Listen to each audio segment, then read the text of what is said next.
Alright there guys, and welcome back to another video. Today we're going to be starting up a brand new 5-part mini-series that is going to be spread out across all of 2022, or at least most of it, as I am going to be for this series, we're going to be taking a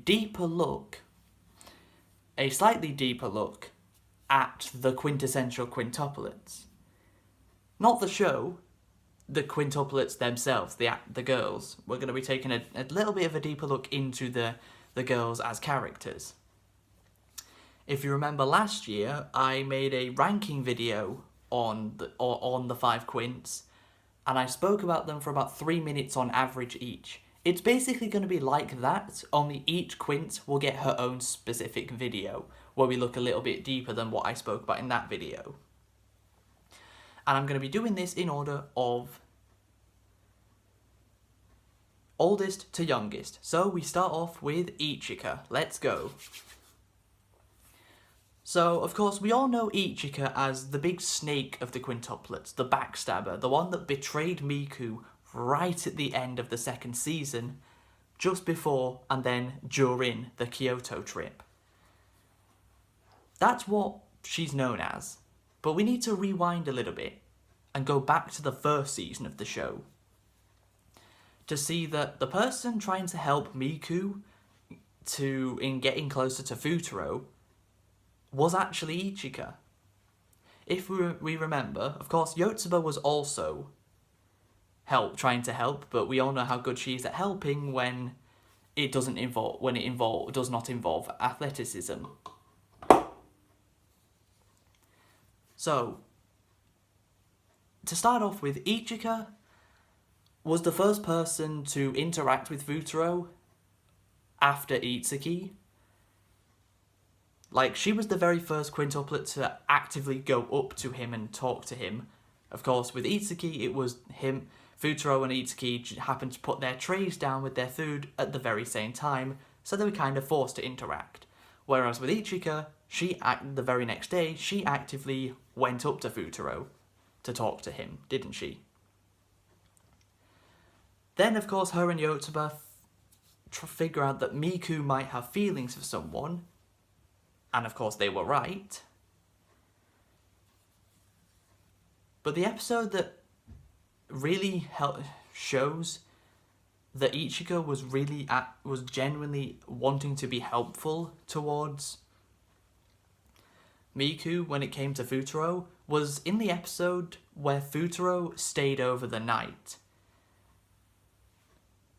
That episode where Futaro ended up sleeping over at the quintuplets' house. You may remember that when the 5 of them are doing their studies, Ichika asks Futaro for some help, so Futaro bends down next to Miku, and you may remember Ichika hoists herself straight into Miku, which then knocks her into Futaro. So you see, Ichika is actually being a good, helpful big sister. She sees that her sister has romantic feelings for someone, so she's trying to help her turn those feelings into actions. I mean, it doesn't work in the 1st season. I mean, we have to wait till the very end of the 2nd season for Miku to finally confess, don't we? But alas, Ichika is very helpful towards Miku in the 1st season. No behaviour of trying to snake anyone goes on in the 1st season of the show. And Ichika doesn't even really realise her feelings for Futaro until the very end of the 1st season. Of course, Ichika's best scene is probably the one where her and Futaro get locked in that storage area that has all those logs. That's because, I mean, it's of course a very common trope of romance anime. The main character and one of the love interests happening to get locked away in a little storage cupboard where the 2 of them are all alone. Very common trope. But I think that scene was actually really, really, really good because This is where Ichika tries to get Futaro to stop being the emotionless loner studyholic that he has been so far. Of course, nothing seems to be working until she tells him that she's thinking of quitting school to pursue her acting career.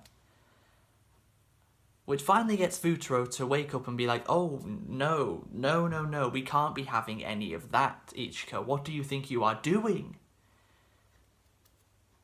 I am not getting paid enough for this, although yes, he is. He's getting paid way more than enough for this. But I feel like that was the first true heart-to-heart conversation that Futaro has with any of the quintuplets. And considering he has to fake being a relative that he made up, for Nino, that was his best heart-to-heart conversation so far.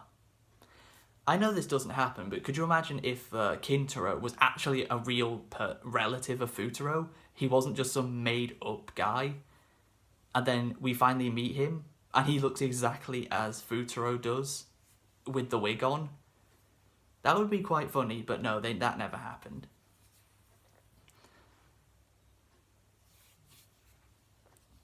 Of course, probably the funniest part of that heart-to-heart conversation is it actually happens just before it, when the two of them are trying to get out of the storage room, where Ichika climbs on Futaro's shoulders, and Futaro says, I'm getting a very weird sense of deja vu with this sensation.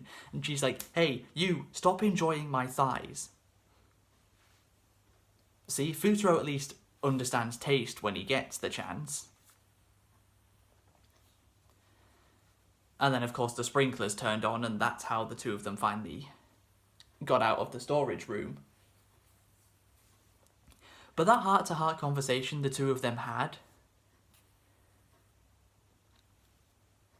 really was a big moment for Ichika and her character.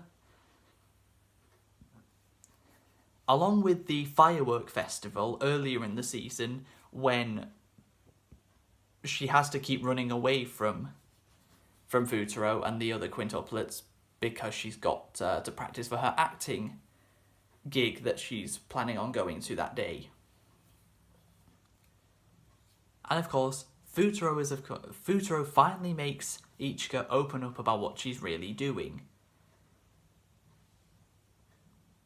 She couldn't do it. She couldn't open up to the other quintuplets, but Futaro manages to crack that case.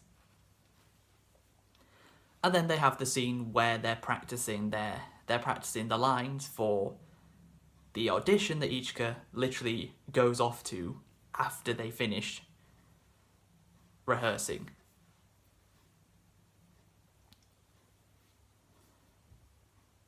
Then, of course, we have the skiing trip right at the end of the camping trip that they have, where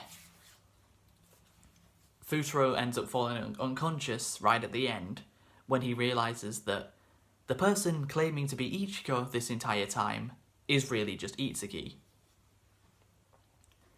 And of course, Ichika happened to wake up that very morning right next to Futaro, which Itsuki managed to see.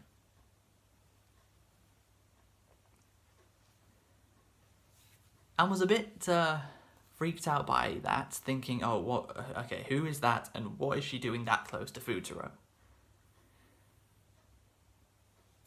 Then it comes to the final scene of season 1, well, the final flashback scene, since the entire series is technically a flashback, as it's being told from Futaro's point of view on his wedding day.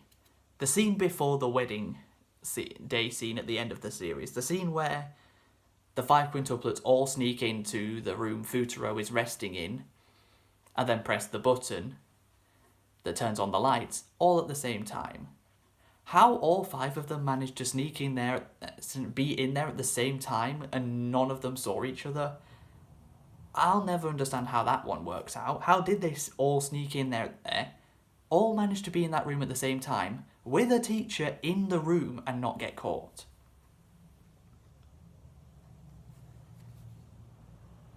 And that's how, then of course the first season came to an end, and we swooped straight into the second season, where Ichika realised that yeah, she does have feelings for Futaro. And that's made very apparent right at the start of the second season in the first episode, when all the Quints, apart from Itsuki, go to visit Futaro.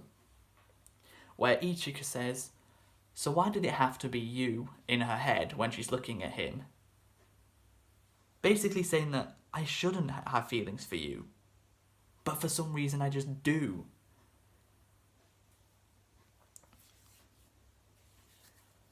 And this is, of course, the beginning of when Ichika really starts to feel that she's in love with Futaro.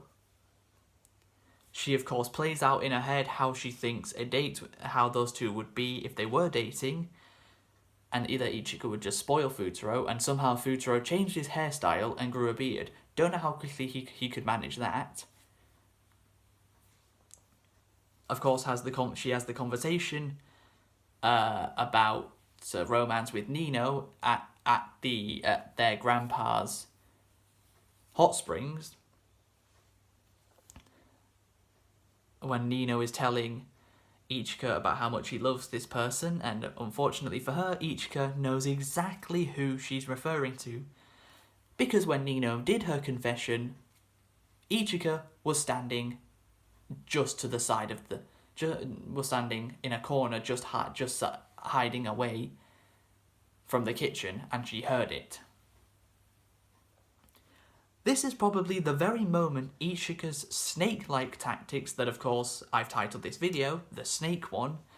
This is where they come in, and this is where, if any of you were loyal Ichika supporters, this is probably where you either A, lost respect, or B, took on the masochist mindset that Ichika clearly has.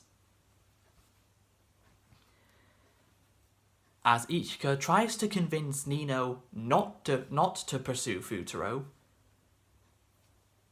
due to Nino not knowing that Ichika is aware of who she's referring to.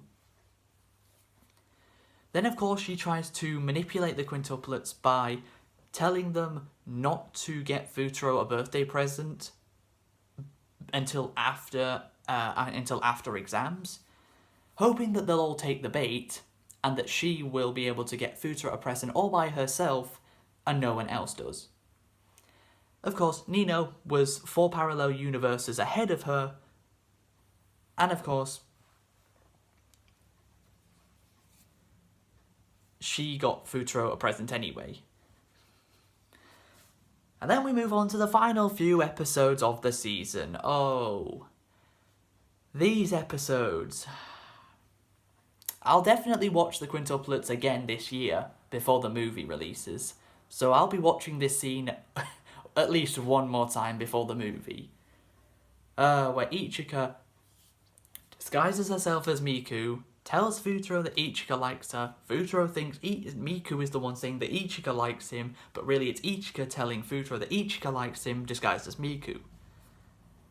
You know that meme of Charlie Day, like, putting his hand towards, like, a board that has a bunch of writing on it like it's a murder mystery? Just think of that meme with my explanation of that. So Ichika snakes Miku, snakes her a second time, tries to snake her a third time, but luckily Futaro was wise to Ichika's tactics. They didn't fool me once, shame on me. Fool me twice, shame on you. Fool me 3 times, I don't think so.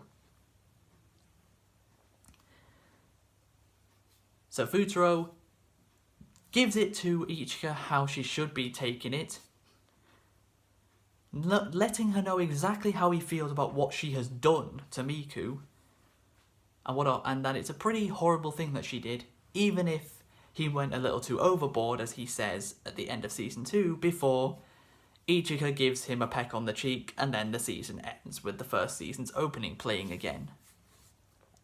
So overall, Ichika is mine and a lot of the quintuplet fanbase's least favourite quintuplet.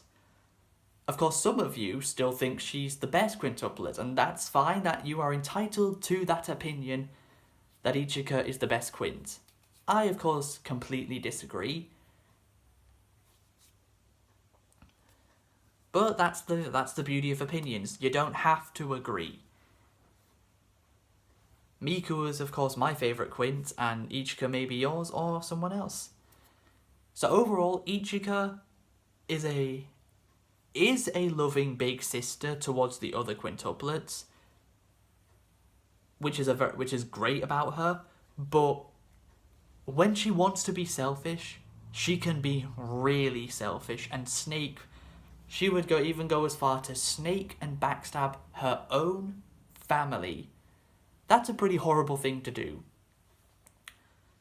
So looking at it overall, I'd probably give it around a 65% evil to 35% good for how Ichika's character works to me.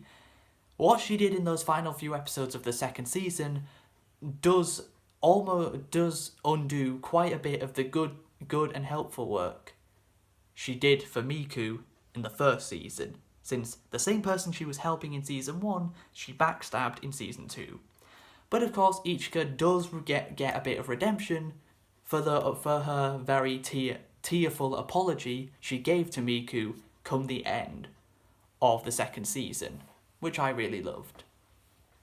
Well, what do you think of Ichika? Do you like her? Do you hate her? Or are you in the middle? I'd love to know your guys' opinions in the comments, and that's going to be it for this video. I hope you guys have enjoyed. If you have, please be sure to leave a like, subscribe if you're new to the channel, and until next time, catch you later.